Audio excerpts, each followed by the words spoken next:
Sir Vamsi గారు, sir 28 Harihara వీరమల్లో ఉంది. So 29th మనకి కరెక్ట్ డేటే అనుకుంటున్నారు? అది 28 హరిహర వీరమలు ఉందో లేదో వేణుగోపాల్ నన్ను అడగాలి. వేణుగోపాల్ గారు ఇంకా అయితే ఉందని చెప్పాలి నాకు. ఆయన ఉందని చెప్తే మేము రామండి. అంటే ఆల్రెడీ పోస్టర్లు అవన్నీ పడ్డాయి కదా. ఒకవేళ హరిహర వీరమల్ కళ్యాణ్ గారి సినిమా రిలీజ్ ఉంటే మేము రాము. ఆ రోజు 29th రిలీజ్ ఉండదు మ్యాట్. హరిహర వీరమల లేకపోతేనే ఈ మ్యాట్ సినిమా రిలీజ్ చేస్తాం. ఆ రేట్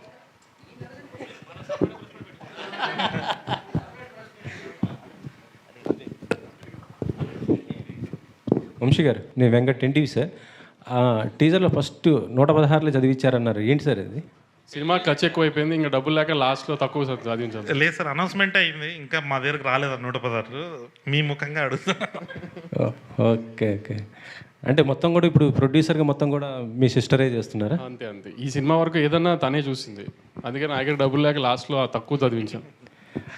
మీరేమి సజెషన్స్ ఇచ్చారా ఆమెకి ఒక ప్రొడ్యూసర్గా ఏంటి? ఇంకా చెప్పాను కదా, ఇప్పుడే లెర్నింగ్ స్టేజ్లో ఉంది కదా, తనే అన్ని నేర్చుకుంటుంది. ఇప్పుడు మా సజెషన్స్ అన్ని కళ్యాణ్కి ఉంటాయి, కానీ తనకి ఇచ్చేం లాభం? కళ్యాణ్కి ఇవ్వాలి. ఇప్పుడు ఈ ప్రెస్ మీట్ తర్వాత ఇంకా ఇవ్వాలి. మైక్ పట్టుకుని బ్లాక్ బస్టర్లు 10 times ఉంటాయి. ఈ అతిలే వాగద్దని ఎన్నిసార్లు చెప్పినా మనకు ఆగట్లేదు కదా అసలు. అది ఈ డైరెక్టర్ మైక్ పట్టుకుని బ్లాక్ బస్టర్లు వాగద్దని 100 సార్లు చెప్పా అసలు.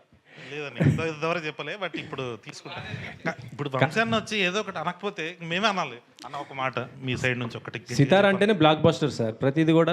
ఇప్పుడు సినిమా చూసి మీరు బ్లాక్ బస్టర్ అని చెప్పిన తర్వాత ఆ రోజు సాయంత్రం మనం మాట్లాడుకుంటే బాగుంటుంది. ఆ రోజు బ్లాక్ బస్టర్ అంటే మేమందరం కూడా చెప్తాం. ఇప్పుడు ఎందుకు ఎన్ని మంచి సినిమా తీసా మీరు వచ్చి ఖచ్చితంగా నవ్వుకుంటారు, అంతవరకు చాలు కదా. ఈ బ్లాక్ బస్టర్లు ఎన్ని ఎందుకు?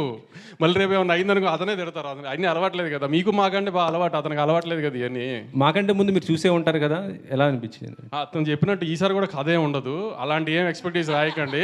మళ్ళీ హైస్ కథలో ఈ లూప్లు ఏం ఉండవు. 2 గంటలు నవ్వుకుంటానికే రండి అంతే. ఇంజనీరింగ్ కాలేజ్ చదువుకుని ఇంజనీరింగ్కి సంబంధించిన ఉద్యోగం చేయకూడదు అనుకున్న ఒక 3 ఎదవలు ఒక మంచివాడిని ఎదవని చేసే కథ ఇది. మళ్ళీ యాస్టీస్గా ఈసారి హైదరాబాద్లో చేసిన అరాచకాలన్నీ అయిపోయినాయి, గోవా షిఫ్ట్ చేసాం. ఓహో, అంతే. ఫన్ అంతా ఫన్నే. లాజికల్ ఇది ఎదక్కండి. మళ్ళీ కూడా క్లియర్గా చెప్తున్నాము. ఇదేంటి దీంట్లో ఇది మిస్ అయింది అది మిస్ అయింది అని మళ్ళీ డైరెక్టర్ని ప్రొడక్షన్ హౌస్ని అంటానికి ఏం లేదు. మేమే చెప్తున్నాం అసలు కథ లేదు, నవ్వుకుంటానికే రండి, 4 ఫ్రెండ్స్ హ్యాపీగా ఎంజాయ్ చేసి చూడటానికే రండి అంతే. ఓకే. సంగీత్ గారు, సంగీత్ సార్, ఇందాక చిన్నానా అన్నారు, ఏంటి సార్ డైలాగ్? అంటే చిన్నానా పెద్ద అంటే లుక్ అది ఇక్కడ లేడీస్ ఉన్నారు, తర్వాత మాట్లాడుకుంటే బెటర్. అది ఓకే. మమ్మ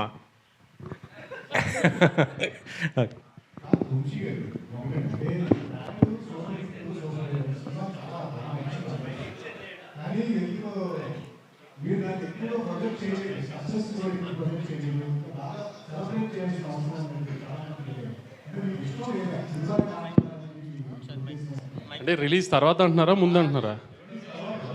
రిలీజ్ తర్వాత సరిగ్గా ప్రొజెక్ట్ చేయలేదా? అంటే అంత ఎక్స్ట్రోవర్ట్ కాదు సార్ మేము. అలా అంటే సంగీత్ కూడా సినిమాలో కామెడీ కనబడుతుంది, కానీ బయట ఎవరు మాట్లాడరు. నితిన్ అసలు మాట్లాడు. కళ్యాణ్ రాము చేసుకోవాలి సెలబ్రేషన్స్ ఏమైనా ఉన్నా. అది ఈసారి వాళ్ళిద్దరితో గట్టిగా ప్లాన్ చేస్తాం అయితే. వంశీ గారు సార్, అంటే టిల్లు స్క్వేర్లు మ్యాట్ స్క్వేర్లు అంటే ఈ స్క్వేర్లు ఏమన్నా సెంటిమెంటా?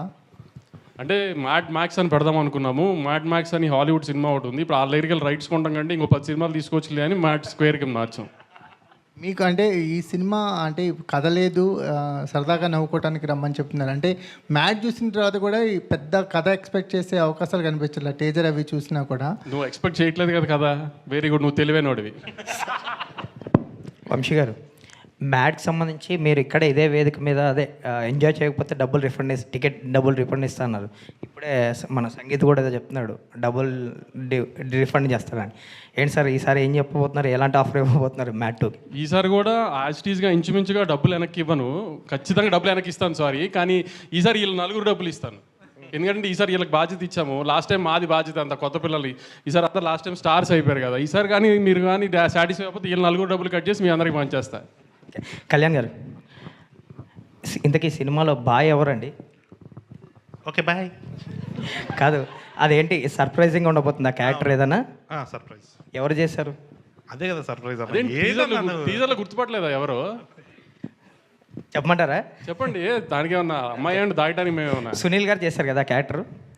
సో ఎప్పుడు రివీల్ చేయబోతున్నారు? సునీల్ గారు అనిపించిందండి నాకు. ఇంకొంతమంది శ్రీకాంత్ గారు అంటున్నారు, కొంతమంది వెన్నెల కిషోర్ గారు అంటున్నారు.